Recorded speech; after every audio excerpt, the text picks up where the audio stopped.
Hello, everybody, and welcome to another Touchpoint Group Banking App Insight session. We're looking at the November performance at the US national banks, and this month we're bringing in a new bank. We're bringing in USAA, and we're focusing on Chase Bank and the inconsistently consistent challenges that they're facing in and around app versions and potentially what they need to do to sort these things out. Tony Patrick, welcome on board again, my friend. Let's rip into it. Brilliant. Thank you, Glenn. Yeah, as Glenn mentioned today, US National, so Citibank, Bank of America, Wells Fargo, and Chase. And our guest, as Glenn mentioned, is USAA. So we'll have a quick look at them this week as well. So let's jump straight in and have a look. So one of the first things we look at is the engaged customer score. So what this is looking at is actually looking at anyone who's given both a score and a comment in either the App Store or the Google Play Store. So that allows us to get really detailed information, and it also allows us to see changes sort of as they happen, potentially before any of these banks actually see it in their internal data. So we see some things very quickly in here.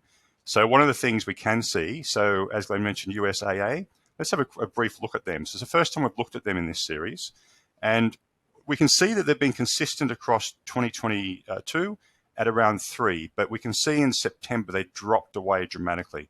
So dropped away from about 3 to 2.3, October even further down to 1.7. So that's a massive dip, and that's the sort of thing they need to understand that very fast and get out of it. Otherwise, it's going to last for months and months if they don't move out of that. So we're not going to focus in detail around this time, but just to say that I think they've got some issues they need to be aware of, and I think next time we can see potentially how they can get out of that dip fast. Now, one of the things I also want to have a quick look at is Wells Fargo. So Wells Fargo had the dip in February, March with a major release of the app around then. And we can see there's been a gradual increase. And basically now I can probably say they're back to where they were pre that dip in November. So it's been a while, but they have done a good job. They've actually increased a lot across that time, fixed a few things with releases, and it's on track. Now, I think they're in a position now to take advantage of those UI changes they made and actually potentially leap ahead even further than they were before. So a good job to this point, so it would be great to see how they progress. The focus today, though, is on Chase. Now, consistently inconsistent is a good way of describing this, because you can see there 2 months down, 1 month up, 2 months down, 1 month up, etc. So given that trend, we expected them to jump up this time around, but they've actually gone backwards. So they've gone backwards from around just over about 3.3. At this point, they've actually gone to 2.9. That's the lowest they've been over the past year. So what has happened there? Why has Chase dipped down so much? Let's have a quick look. So for those familiar with this is our SURF analysis based on our SURF pillars. Now, these are all pain points.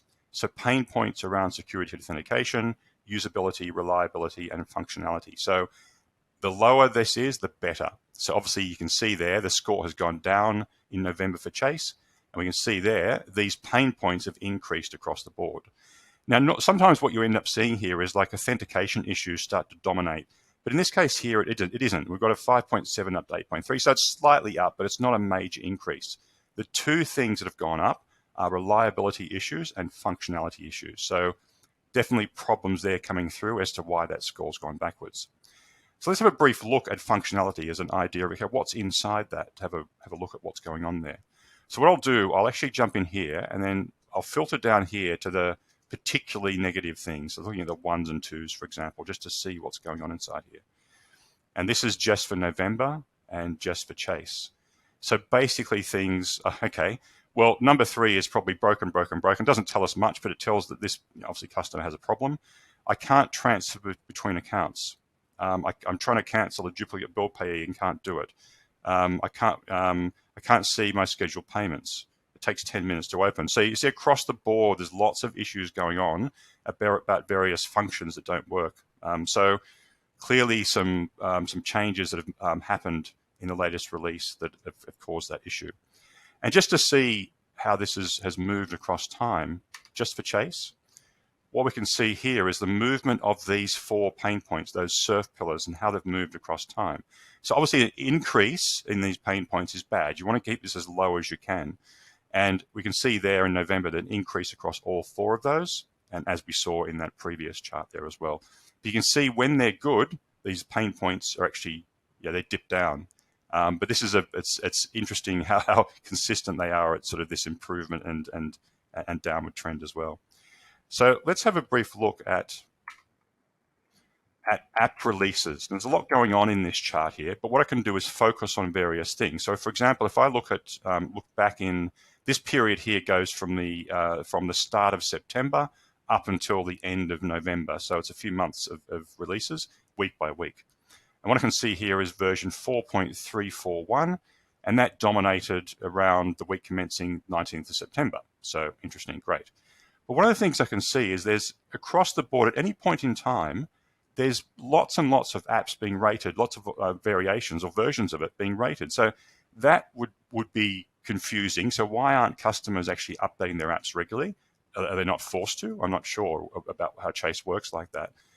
But obviously there's a lot of confusion going on. If you look at the week commencing the 7th of November, you've got 1, 2, 3, 4 versions at least of the app sitting there. So that's obviously confusing for the feedback you're getting and whatever else is going on. So one of the things I can actually see is that version 4.362 is the one that coincides with that downward trend. So obviously there's problems with that. Now, before I jump into that and have a look at what's happened there, I want to just briefly have a look. So keep in your mind this trend of version releases. Let's have a look at a bank from the UK as an example. This is NatWest out of the UK. This is their release cycle, and look how neat that is. Basically, we're looking here at, say, the week commencing the 12th of September. We have a release of version 7.22, and then basically the other version drops away. 7.21 drops away. So customers are taking up this release as soon as it happens. So whether there's a more trust for NatWest or not, I'm not sure. But they take that up and it moves along, and then 4 weeks later, we get another release popping through. Very neatly coming through 4 weeks later. So it looks like the release cycle is 4 weeks. They don't release many things in between, so they must do a lot of testing beforehand to get that right. So positive for NatWest, but then obviously I'll go back and have a look at what we're doing with Chase, and it's inconsistent here. So I think they need to work out this cycle and how that works. So let's have a look though at version 4.362. So I'll select that, and this is obviously just for Chase.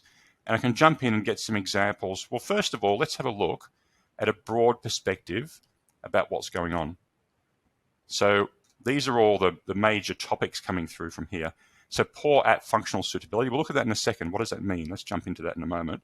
But there's problems with the mobile app update. There's poor user interface. App functions poorly.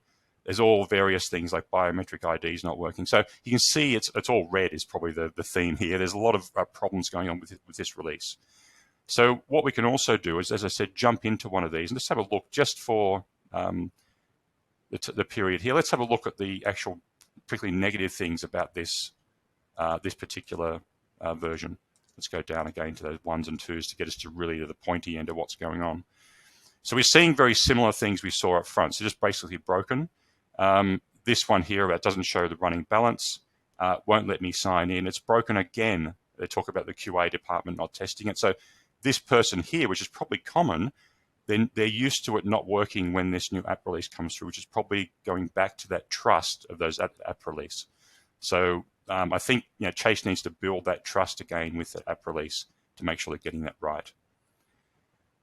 So very interesting for Chase. So let's have a look at one last thing here, which is basically looking at how does Chase compare to some of these leaders in here. So looking just at November, just looking at a very broad perspective on this, looking at Chase, so poor app feature. So broadly here we can see it's all red to start with, but we can saw a few features popping out as well. We see things like mobile app update. We see things like just functions poorly, it's confusing, it crashes, etc. So it's a few things wrong. Let's have a look at Citibank in comparison, just to close this out to see what's possible from customers here.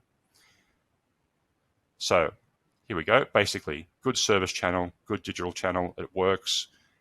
So basically, people are just going in and saying, this thing works for me. I can't, no problems. A few small things that Citibank can still improve on. There's a few authentication issues. But again, this is what good best practice looks like. and Chase needs to fix a few things, particularly the release cycle, to get up to this level.